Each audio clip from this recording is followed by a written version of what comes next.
लक्ष द्या. Change the voice. Next topic is simple future tense. Active मध्ये statement आहे करता डायजेस्ट काम करील. स्ट्रक्चर आहे subject plus will plus main verb first form remaining part full stop.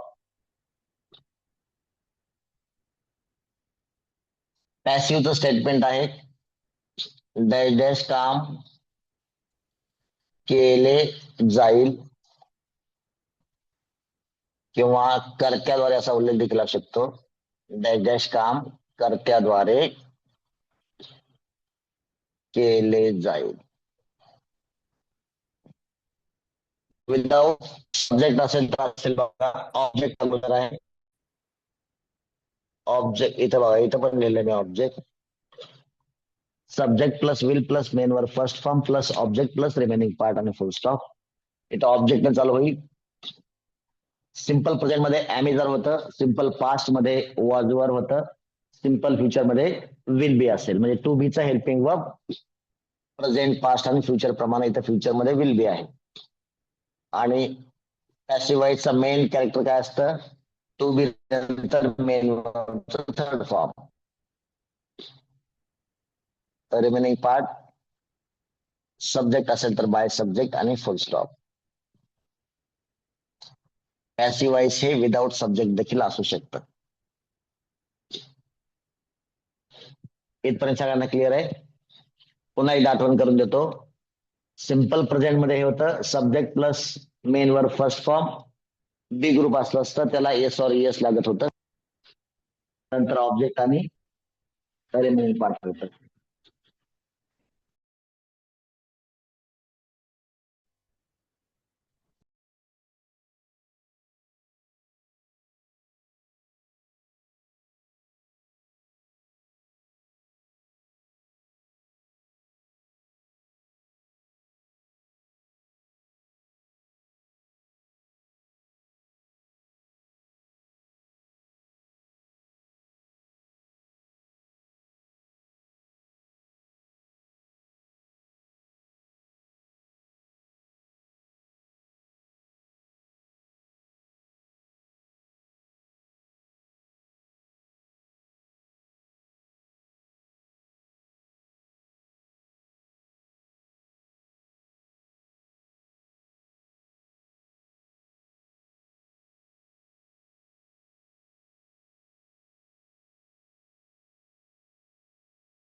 Sorry I had an urgent call. चला. So what was I talking about. Simple present मध्ये आपलं subject plus main verb first form आणि s or es होतं. इथं या ठिकाणी होतं object plus am is are plus main verb third form. Simple past मध्ये इकडे आपण पाहिलं subject plus main verb second form होतं प्लस ऑब्जेक्ट. इकडं सिंपल पास्टला आपण पाहिलं object plus was were plus main verb third form. आता सिंपल फ्युचरला इकडं आहे subject plus will plus main verb first form plus object. आणि इकडं आहे पॅसिव्हला object plus will be plus third form आणि असेल तर बाय सब्जेक्ट. या पद्धतीनं आपण जाणार आहोत. तर आपण आता काही वाक्य सिंपल सेंटेन्स बघू. नंतर उद्यापासून आपण निगेटिव्ह आणि क्वेश्चन बघू. ठीक आहे. चला या फॉर्मॅट मध्ये मला वाक्य सांगा. यापैकी कोणतं एक फॉर्मॅट असू द्या आपण चेंज करू त्याला. या पद्धतीने असेल तर आपण असं चेंज करू. आता असेल तर आपण असं चेंज करू. चला सांगा मला. सिंपल फ्युचर मध्ये सेंटेन्स नंबर 1. चला प्लीज टेल.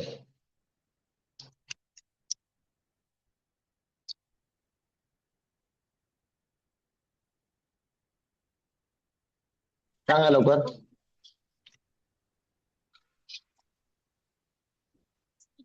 हम्म सांगा.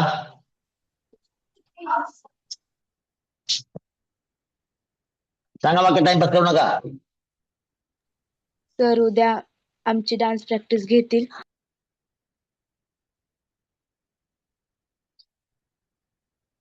तर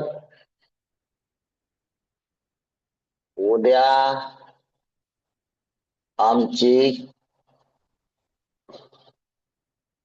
डान्स प्रॅक्टिस घेतील. अशा अर्थानं तुम्हाला इंग्लिश मध्ये हे वाक्य असं विचारलं असतं. कसं? Sir sir will take will our take our dance practice tomorrow. Tomorrow हा ऑदर पार्ट मध्ये येणार आहे. सब्जेक्ट वर्ब ऑब्जेक्ट कसं आलंय बघा. सब्जेक्ट आहे, हा वर्ब पार्ट आहे, हा ऑब्जेक्ट आहे आणि हा अदर पार्ट आहे. अदर पार्ट आपण तसंच ठेवतो, शेवटी लिहितो. मग ते ऍक्टिव्ह व्हायचं असेल किंवा पॅसिव्ह व्हायचं असू द्या. बर, हा फॉर्मॅट ऍक्टिव्ह प्रमाणे का पॅसिव्ह प्रमाणे? तुमच्या समोर दोन्ही पण फॉर्मॅट तुमच्या समोरच आहेत. हा ऍक्टिव्हचा फॉर्मॅट आहे. ऍक्टिव्ह म्हणतोय, व्हेरी गुड. हा पॅसिव्हचा फॉर्मॅट आहे. तर हे ऍक्टिव्ह व्हॉइस आहे. जर हे ऍक्टिव्ह व्हॉइस आहे तर याचं काय करायचं आपल्याला? पॅसिव्ह व्हॉइस करायचे. कसं करायचं बघा. कसं करायचं? तर असं करायचं. अगोदर ऑब्जेक्ट, नंतर विल बी, नंतर मेन वर्ब, थर्ड फॉर्म. हा ऑब्जेक्ट कोणता आहे? तुमच्या समोरच आहे बघा. चला बोला. ऑब्जेक्ट अगोदर घ्या. Our dance practice will be taken by sir tomorrow. Our dance practice, बघा इकडे सगळेजण लक्ष द्या. अगोदर काय घेतलं आपण? आवर डान्स प्रॅक्टिस. 2 नंबरला काय? इकडे जायचं. 2 नंबरला काय? विल बी आहे. विल बी ठेवू. विल बी ठेवलं, सगळेजण लक्ष द्या. विल बी ठेवलं. आता मेन वर्बचा थर्ड फॉर्म ठेवायचा. मेन वर्ब कोणता आहे? इथे बघा.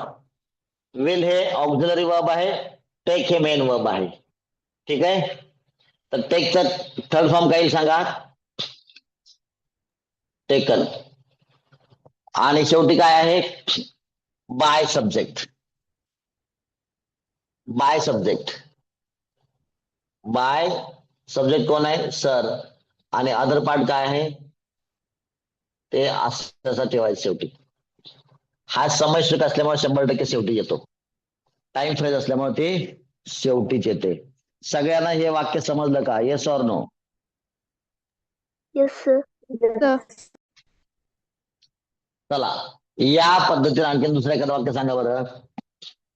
कोणतंही सांगा. असं सांगा किंवा तसं सांगा. चला, आपण फक्त चेंज करायचंय. पप्पा मला उद्या व्यायाम करायला उठवशील?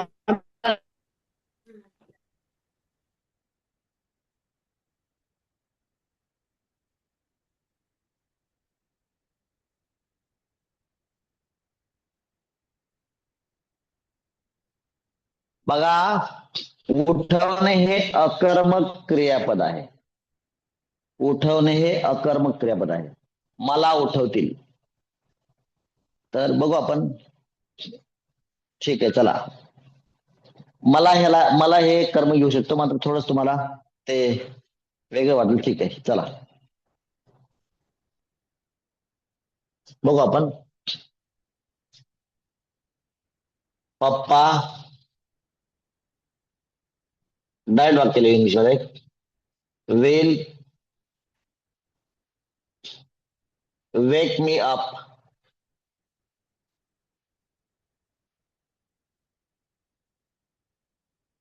For exercise tomorrow. सब्जेक्ट बघा, हा वर्ब पार्ट झाला. सब्जेक्ट, वर्ब आणि हा ऑब्जेक्ट आहे. हा पण वर्बचा पार्ट आहे. आणि हा ऑदर पार्ट आहे. हा शेवटी असंच ठेवायचा. आता मीच सब्जेक्ट काय होईल सांगा मला. मी हे ऑब्जेक्ट मध्ये आलं, मीच सब्जेक्ट काय होईल? सांगा I काय रे, सांगा ना. आय नंतर काय घ्यायचंय, तिकडे जा. विल बी घ्यायचंय, विल बी. मेन वर्ब काय, वेकअप. थर्ड फॉर्म काय होईल, वेकन अप. बरोबर. नंतर काय लिहायचं, बाय पप्पा. आणि शेवटी काय लिहायचं, फॉर एक्सरसाइज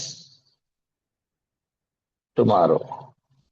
किंवा याला असं पण लिहिता आलं असतं, I will be waken up for exercise by पप्पा टुमॉरो. म्हणजे फॉर एक्सरसाइज हे बाय सब्जेक्टच्या अगोदर लिहा किंवा बाय सब्जेक्टच्या नंतर लिहा, काही फरक पडत नाही. याचा तुम्हाला अगोदर सांगितलं, यांचा सिक्वेन्स बदलला तरी चालतो. तुमचा मेन विषय काय आहे, object plus helping verb, that is to be plus main verb third form. समजतंय का हे, yes or no. I will be, मला उठवलं जाईल. I will be waken up म्हणजे काय, मला उठवलं जाईल. कोणी, बाय पप्पा, पप्पांद्वारे. कशासाठी, for exercise tomorrow. For exercise tomorrow हे ऑदर पार्ट आहे, तो तसाच्या तसा आपण ऍक्टिव्हचा पॅसिव्ह मध्ये आणि पॅसिव्हचा ऍक्टिव्ह मध्ये ठेवून देतो. सगळ्यांना समजतंय का, yes or no. Yes sir. बघा, तुमची गाडी रिपेअर केली जाईल, समजा हे वाक्य आहे, तुमची गाडी रिपेअर केली जाईल. Your bike will be repaired, suppose हे वाक्य आहे, your bike will be repaired.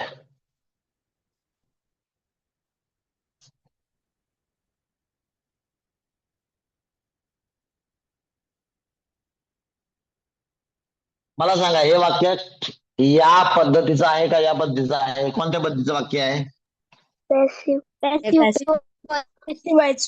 Passive voice. सगळ्यात पहिले तर काय करायचं, मग ऑब्जेक्ट प्लस वर्ब हे काढायचं. ऑब्जेक्ट कोण काय आहे, तुमची गाडी, युअर बाईक ऑब्जेक्ट आहे. विल बी रिपेअर्ड हा वर्बचा पार्ट आहे, बरोबर. यातलं हे हेल्पिंग वर्ब आणि हे मेन वर्ब आहे. पॅसिव्ह कशामुळं, विल बी हे टू बीचं हेल्पिंग वर्ब आलं, नंतर मेन वर्बचं थर्ड फॉर्म आलं, म्हणून पॅसिव्ह व्हायचं आहे. ऍक्टिव्ह करताना काय करावं लागेल आपल्याला, काय लागतं सुरुवातीला आपल्याला, ऍक्टिव्ह व्हॉइस मध्ये सुरुवातीला काय लागतं, सब्जेक्ट लागतो. बर, मात्र या वाक्यामध्ये सब्जेक्ट आहे का, या वाक्यामध्ये सब्जेक्ट नाहीये. हा ऑब्जेक्ट आहे, तुमची गाडी हा ऑब्जेक्ट आहे. कुणी रिपेअर केले हा दिलाय, हे दिलंय काय वाक्यामध्ये, नाही दिलं. मग जर कुणी रिपेअर केलं हे दिलं नाही, याचा अर्थ सब्जेक्ट दिलं नाही, मात्र ऍक्टिव्ह व्हॉइस बनवण्यासाठी आपल्याला काय लागतो, ऍक्टिव्ह व्हॉइस बनवण्यासाठी आपल्याला काय लागतं, सब्जेक्ट लागतो. मग सब्जेक्ट जर पॅसिव्ह व्हॉइस मध्ये दिला नसेल आणि त्याचा आपल्याला ऍक्टिव्ह व्हॉइस करायचा असेल, तर अशा वेळेला डॅश डॅश हा सब्जेक्ट वापरला जातो. कोणता, they दे हा सब्जेक्ट वापरून मग काय करायचं आपल्याला, ते या फॉर्मॅट मध्ये घ्यायचं, subject plus will plus main verb first form ठेवा. मग दे हा सब्जेक्ट वापरायचा, दे नंतर विल वापरायचं, दे will. विल, नंतर मेन वर्बचा फर्स्ट फॉर्म वापरायचा. हा मेन वर्बचा थर्ड फॉर्म आहे पॅसिव्ह मध्ये. फर्स्ट फॉर्म काय होईल, रिपेअर. आणि ऑब्जेक्ट काय आहे, युअर बाईक, तुझी बाईक तरच राहील ना, तुझी बाईकच राहील, युअर बाईक, कारण बाईक विषयी बोललं आहे, यू विषय नाही बोललं. So they will repair your bike. बाकी शिल्लक काहीच नाही, अदर पार्ट काहीच नाही, फुल स्टॉप. हे समजलं का सगळ्यांना, येस ऑर नो. येस. चला, अशा पद्धतीने मला वाक्य सांगण्याचा प्रयत्न करा.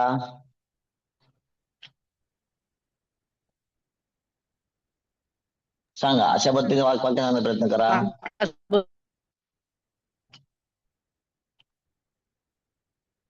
विद्यार्थी वेगवेगळी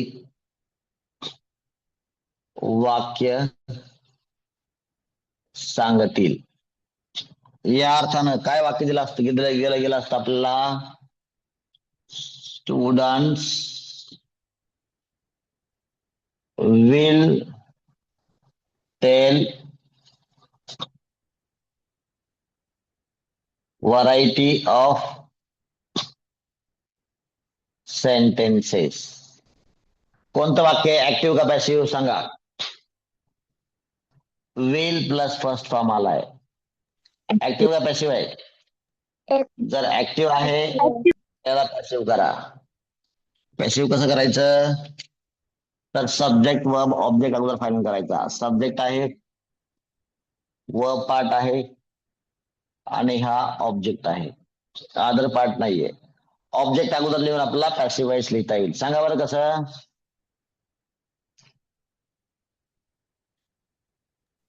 Variety बोला. will be Variety told. of sentences will be told by students. Very nice. बघा छान सांगितलं Omkar. Very good. Variety of sentence आपण अगोदर लिहिलं ऑब्जेक्ट म्हणून. विल बी जे आहे ते फिक्स मेंबर आहे आपला पॅसिव्ह व्हॉइस मधला. विल बी आपण लिहिला फिक्स मेंबर. नंतर मेन वर्ब शोधायचा आणि त्याचा थर्ड फॉर्म ठेवून द्यायचा. थर्ड मेन वर्ब काय आहे टेल आहे. हे तर तुम्हाला समजेल. टेलचा थर्ड फॉर्म टोल्ड आहे. Variety of sentences will be told सांगितले जातील. आता राहिलं काय अदर पार्ट काहीच नाहीये म्हणून बाय सब्जेक्ट. सब्जेक्ट आहे का तर आहे स्टुडंट्स. त्याशिवाय ऍक्टिव्हाइज कसं बनणार ना. By students. सगळ्यांना समजतंय का सर नो. Yes. सगळ्यांना समजतंय का सर नो. बर आता आणखी वाक्य सांगा. काय वाक्य सांगता येईल तुम्हाला सांगा अशी वाक्य. अशी वाक्य सांगा. मी सांगू. बाजारला जात. काय काय काय बाजारला जात. गधड्या जाणे हे अकर्मक आहे. पप्पा बाजारला जातील. काम कशावर झालंय कशावरच काम झालं नाही. फक्त पप्पा बाजारला गेले. इथं कोणत्याही गोष्टीवर काम झालेलं नाही. चला सांगा अशी वाक्य. मी गाडी चालवली. आ मी गाडी चालवली. काय नाव तुझं. तुझं नाव काय. रुद्र. क्वेश्चन आहे रुद्र रुद्र. अरे बाबा रुद्र कालच महाशिवरात्री झाली. तुझं नाव शंकराज भगवानचं. इकडं बघ ना. तू काय आंधळा काय काय चाललंय आपलं बघ जरा इकडं. करता डायजेस्ट काम करेल आणि डायजेस्ट काम केलं जाईल या प्रकारे चालायचंय. गावाकडे तुम्ही खेळता की नाही आंधळी कोशिंबीर किंवा तुम्ही काहीतरी रिंगण खेळता की नाही. त्या रिंगणाच्या बाहेर गेलं की आउट झाला असं असतं का नसतं रे गदड्या. खेळता का नाही कॉमन सेन्सचा खेळ. ते एकमेकांना टच करायचं त्याच्या बाहेर जायला तो आउट असतो का नसतो. हे सर नो. मग इथं आपलं सर्कल काय आहे. इथं सर्कल काय आहे करता काम करेल आणि काम केलं जाईल हे सर्कल आहे. याच्या बाहेर गेला की आउट झाला. साधा गेम समजत नाही का रे. कशा प्रकारचे काय चाललंय आपलं बघा अगोदर. काय चाललंय तर करता डायजेस्ट काम करेल किंवा डायजेस्ट काम केले जाईल याच प्रकारचे वाक्य आपला आजचा विषय आहे. तू काय सांगितलं ते झालं ना काल परवा. तो अध्याय संपलेला आहे. परवा संपला ना ते. चालवली झोपेत आहे का परवा होता ना तू. तो टॉपिक आपण संपवला नाही तर लिहिलं ना बघ. सावध राहा. चला सांगा रे पुढं. आता पप्पांनी गाडी चालवली इथं कसं सांगायला पाहिजे तू. पप्पा गाडी चालवतील असं सांगायला पाहिजे होतं. इथं बघ ना काय चाललंय ते. काही बोलायला लागला. चला पुढं समजून घ्या काय चाललंय ते. बरं इथं लिहिलंय आपलं एवढं सांगतील. इथे जेवण समजत नाही का तुला मराठी इंग्लिश खड्ड्यात जाऊ थोड्यासाठी. बघ ना इथं सर उद्या आमची डान्स प्रॅक्टिस घेतील. विद्यार्थी वेगवेगळे वाक्य सांगतील. काय चाललंय बघ ना टोन कुठं चाललाय. चला पुढं. Sir, online class सांगा रे. Very good sir. Sir online क्लासचा होमवर्क चेक करतील. बर सर ऑनलाईन क्लासचा होमवर्क चेक करते. बरं ठीक आहे. वाक्य माझ्या लक्षात आहे. बरं टीचर्स कोण कोण आहे इथं. Teachers please mark your attendance. कोण कोण आहे? राजमाने मिस. मला खूप राजमाने मॅडम आहेत. मला खूप महत्वाची सूचना द्यायची आहे. पाटील मॅडम आहेत. Very good. आणखीन गोंगडे मिस. गोंगडे मॅडम आहेत. आणखीन Sane madam, Kawale sir, Andhare sir, हा Praveen Bharati sir, Gaikwad sir, Shelwane madam, Gore sir. Gore sir. बर, गोरे सर तुम्ही त्या दिवशी नव्हते, मात्र बाकी कोण कोण होतं? तर मी तुम्हाला मुलांना काय सांगायला सांगितलं, तुम्हाला मुलांना काय आणायला सांगितलं होतं? नवीन एक गोष्ट विकत घ्यायला सांगितली, आठवतंय का नाही? टीचर्स काय विकत घ्यायला सांगितली होती? आणि त्यांना सांगितलं होतं की आजोबांकडून मागा हे गिफ्ट छोटस. काय होतं सांगा बरं? What was that? काय होतं? कोण आठवण करून देत नाही? आरसा. हा, आरसा. टीचर्स, टीचर्सला नाही आठवते? टीचर्स आठवते का? आरसा आणायला सांगितलं, टीचर्स आठवते का?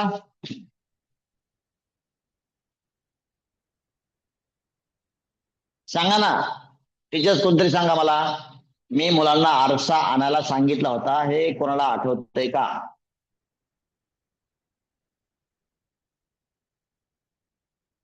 कोणीच बोलत नाही. विद्यार्थी कसे बोलतील मग?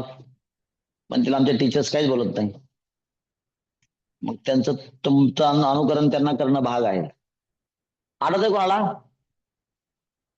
आरसा आणायला मी सांगितलं होतं विद्यार्थ्यांना, तुम्हाला आठवतंय कोणाला टीचर्स?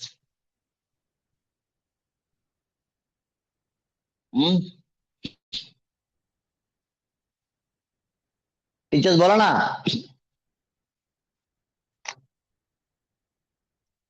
Teachers please talk. विद्यार्थ्यांना आरसा आणायला सांगितलं होता, हे कोणाला आठवतंय का?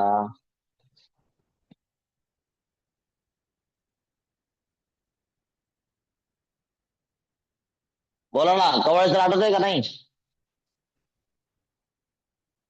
No sir. हा, नो सर. तुम्ही नव्हते ट्रेनिंगला? नाही ना. No sir. ट्रेनिंगला नव्हतं, तुम्ही खाली नव्हते बसले बाबडी खाली? इंग्लिश काय? हा, हा हा हा, आठवलं. मग मी आरसा आणायला सांगितलं होतं का येस त्या येस ट्रेनिंग मध्ये? आता आठवलं. बर, लक्षात घ्या. तर कोणत्याही सूचना तुम्ही फॉलोअप घेतला पाहिजे. तर उद्या सगळ्यांना विचारा की आरसा कोणी कोणी आणलाय, आणि ज्यांनाही आणला असेल त्यांनी प्रत्येकाने आपल्या बॅग मध्ये आणायचा छोटा एवढा.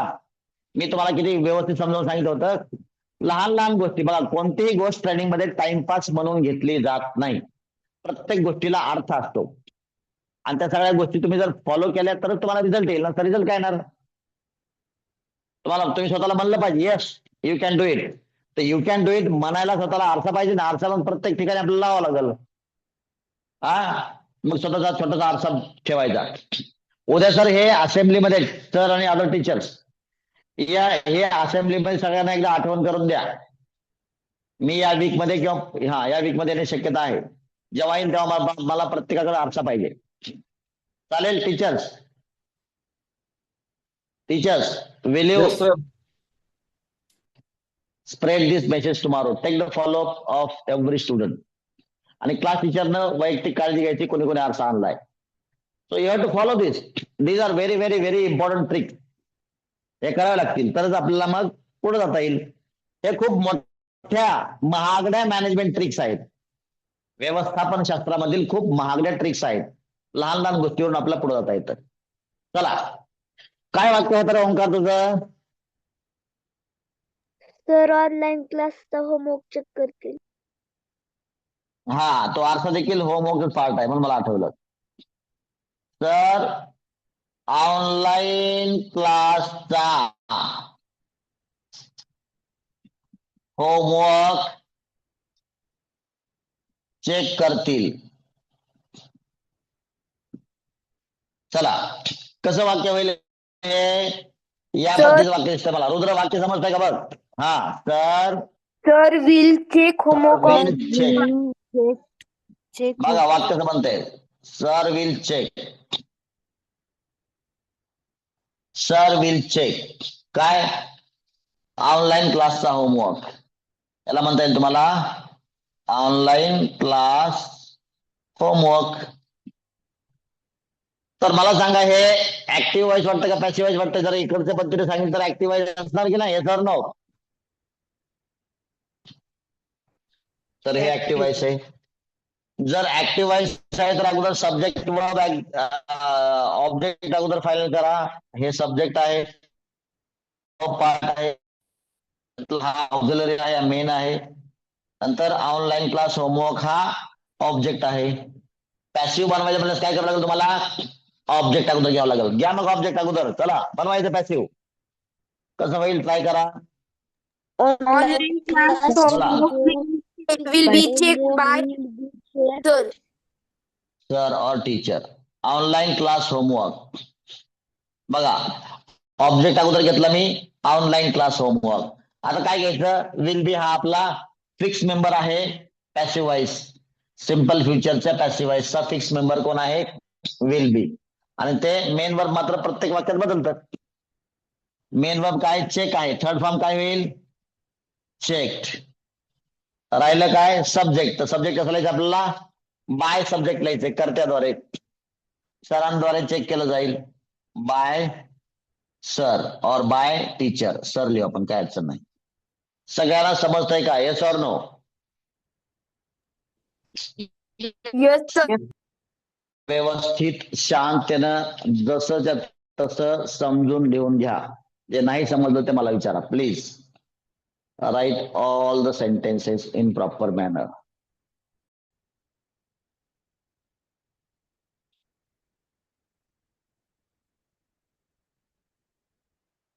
As yesterday was 15th Sunday, so 15th इथं लिहिलं होतं मी, कारण का सॅटर्डेलाच ती जाताना मी डेट चेंज केली होती आणि त्याच्यामुळे इथं 93 ऑलरेडी लिहिलं गेलं होतं. बट 15ला we had holiday yesterday. On 15ला there was no lecture. As the lecture on 13th was what? 14th was Saturday, no? 14th लेक्चरचं नंबर होतं 192. 15th ला Sunday. That's why 16th will be 193rd lecture. आणि passive व्हॉइसचा day 24th is going on today. All right. कोणाचं राहिलंय का वाक्य लिहायचं? कोणाचं राहिलंय का?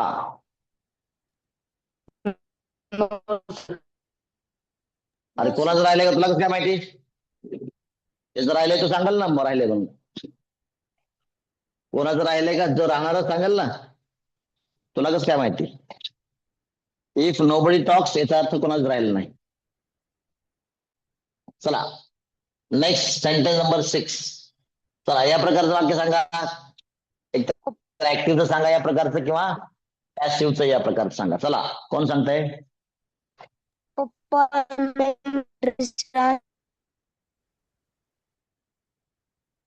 समर्थ काय सांगतोय? पप्पा नवीन रजिस्टर आणतील. पप्पा नवीन ड्रेस आणतील. चला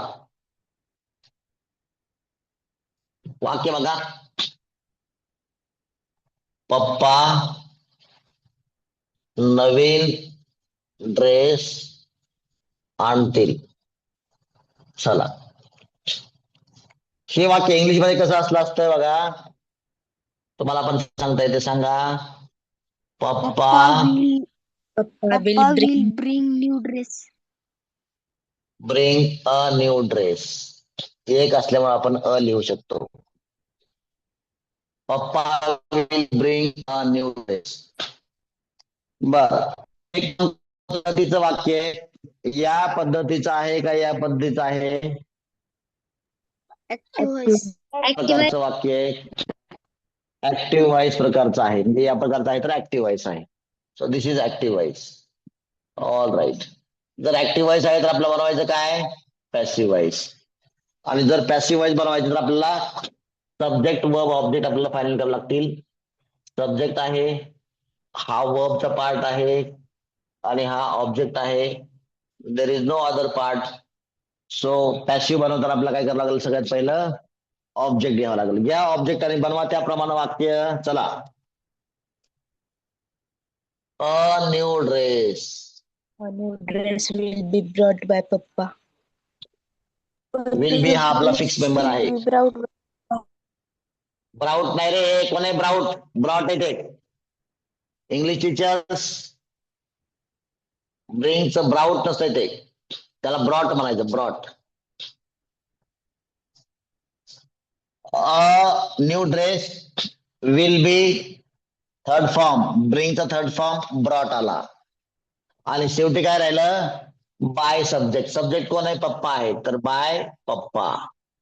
पप्पाचं पी कॅपिटल होईल. ठीक आहे.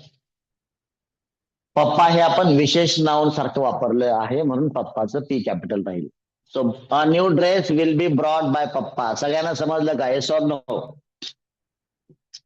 Yes yes or no? चला, सोपी सोपी वाक्य आहेत, तुम्ही माझ्याबरोबर देखील लिहू शकता. सांगा बरं वाक्याचं पुढचं. फॉर एक्झाम्पल बघा, मी वाक्य लिहितो, सर्वांना गिफ्ट दिले जातील. समजा असं वाक्य आहे, सर्वांना गिफ्ट दिले जातील. तर हे वाक्य इंग्लिश मध्ये असं असलं असतं, गिफ्ट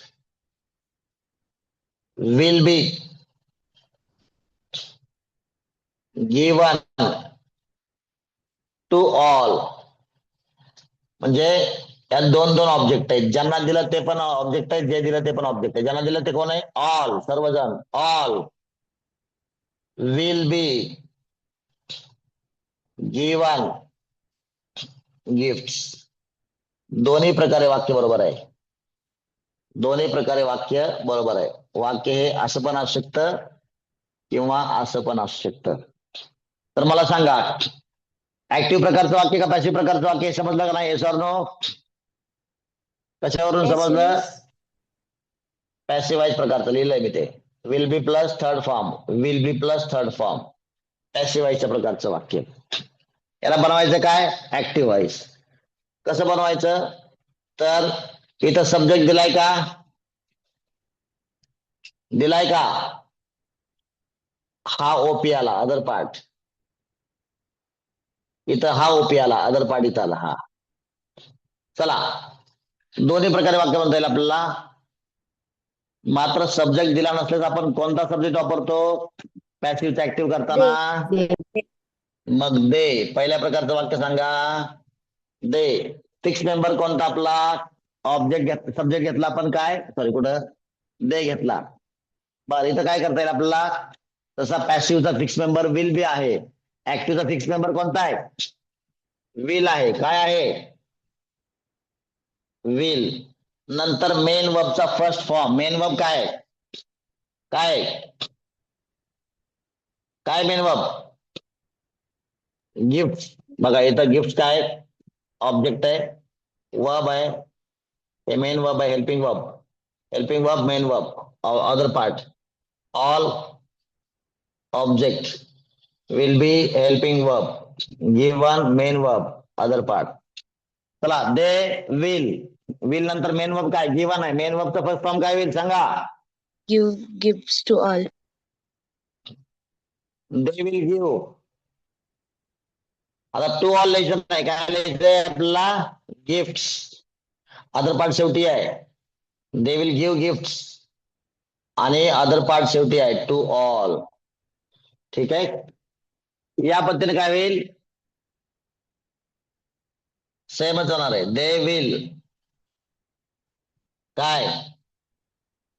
गिव्ह. हे अगोदर लिहायचं, गिव्ह ऑल.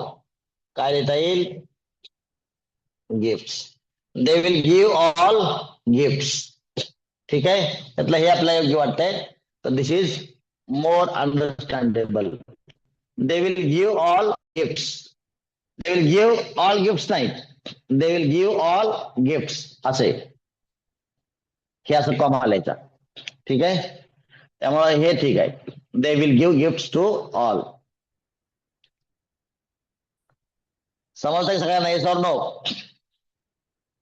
समजतंय का नाही? Yes or no? Yes.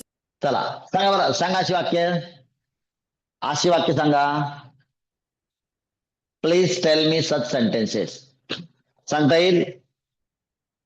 Yes or no? बरं चला लिहा एवढी 2 वाक्य शांततेने लिहा, काही गडबड करू नका. शांततेनं एवढी 2 वाक्य लिहा. पीसफुली एवढी 2 वाक्य लिहा.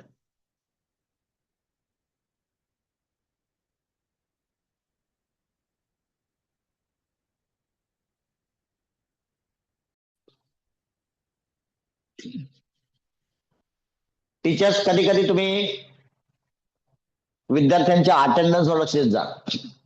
जे लवकर पडणारे विद्यार्थी त्यांना अगोदर हाकलून द्या. डायरेक्ट मला न विचारता त्यांना ग्रुप मधून काढून टाका. तात्पर्य टीचर्सच्या अगोदर कोणीही क्लासरूमच्या बाहेर जायचं नाही, हा नियम असतो. जर आपल्या विद्यार्थ्यांना डिसिप्लिन समजत नाही तर त्यांना शिकवून काहीच उपयोग नाही. डिसिप्लिन हे सर्वात महत्वाची गोष्ट आहे. टीचिंगचा main part is your discipline. बर, एक गोष्ट तुम्हाला मुद्दाम सांगतो, तुमच्या नोटबुक्स खूप चांगल्या अप टू डेट ठेवा. मी तुम्हाला पुन्हा सांगतो एकदा, या आठवड्यामध्ये वीक मध्ये मी जेव्हा येईल तेव्हा तुमच्या नोटबुक्स प्रत्येकाच्या मला पाहिजे. जास्त काही मुलं नाहीत, 50च्या आसपास मुलं आहेत. प्रत्येकाची नोटबुक मी चेक करेल. ज्याची नोटबुक जवळ नसेल त्याला अर्जंट त्याच वेळेला ग्रुप मधून काढून टाकलं जाईल.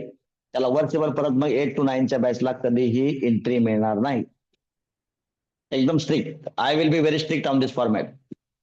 दुसरी गोष्ट, जर तुमचा होमवर्क सांगितल्याप्रमाणे नसेल, एकाही दिवसाचा मिस असेल, इथून पाठीमाग कोणत्याही दिवसाचा, तुम्ही जॉईन केल्यापासून कोणत्याही एका दिवसाचा होमवर्क मिस असेल, त्यात तुमच्या नोटबुकनं आचार लोणचं खाल्लेलं असेल, तेल पिलेलं असेल, तुम्ही नोटबुक व्यवस्थित मेंटेन केलेली नसेल, तुम्हाला ग्रुप मधून काढून टाकलं जाईल. या गोष्टी लक्षात घ्या. I want very strict students.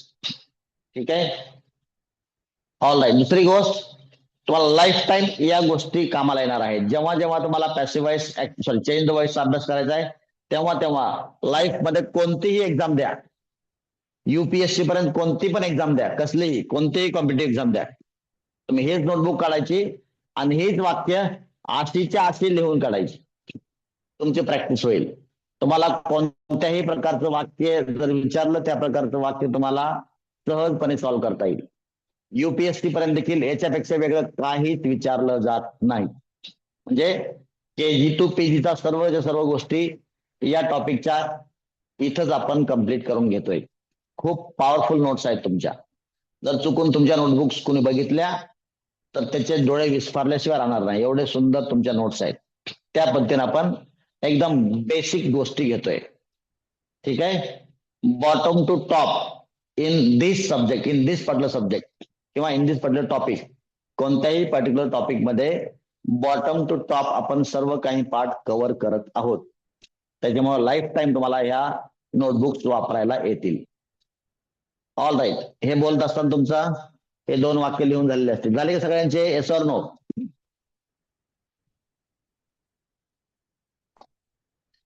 मग चालता चालता होमवर्क समजून घ्या. काय होमवर्क आहे? हे 7 सेंटेन्सेस असे 3 टाइम्स रिपीट करायचे. आजकाल होमवर्क खूप सोपं सांगते बघा.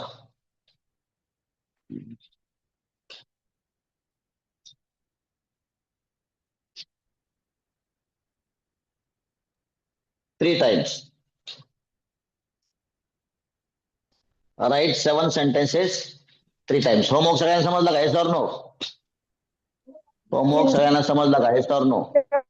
येस. सर. All right. तुम्हाला फोटो पाठवला जाईल. बघा वाक्य कसं आहे. फोटो तुम्हाला पाठवला जाईल. बघा इथं बघा. फोटो विल बी सेंट और पोस्टेड टू यू.